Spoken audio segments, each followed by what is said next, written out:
po. May bawas presyo na naman sa mga produktong petrolyo simula bukas at higit piso kada litro ang rollback. Pero tanong ng mga commuter at consumer, bakit hindi raw maramdaman sa mga bilihin ang sunod-sunod na bawas presyo sa petrolyo? Nakatutok si Julie Segovia.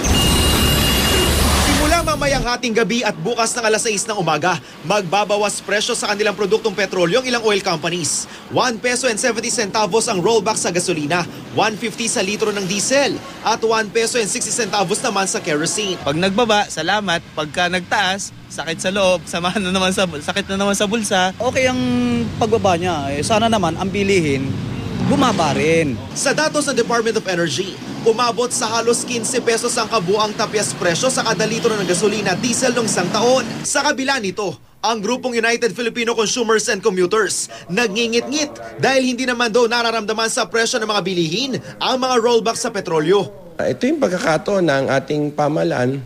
Sana ay umakto siya na kung talagang ang boss niya, itong mga consumers and commuters, it's high time for them to move fast. Sinalag ito ng DTI nang balikan daw nila ang presyo ng mga pangunahing bilihin ng huling bahagi ng 2014. Lumabas na mas mababa ng mula 6% hanggang 23% sa itinakdang suggested retail price ang may 50 brand ng iba't ibang basic goods gaya ng gatas, kape, sardinas at sabon.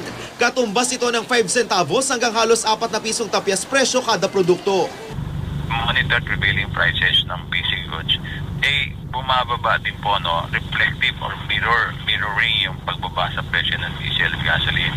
Nasa website ng DTI ang listahan ng mga produktong bumaba ang presyo. At dahil may rollback ulit sa petrolyo, ihirit na rin ang grupo ng mga pasahero na gawin ang 7 pesos ang kasalukuyang 750 na pasahe sa jeep.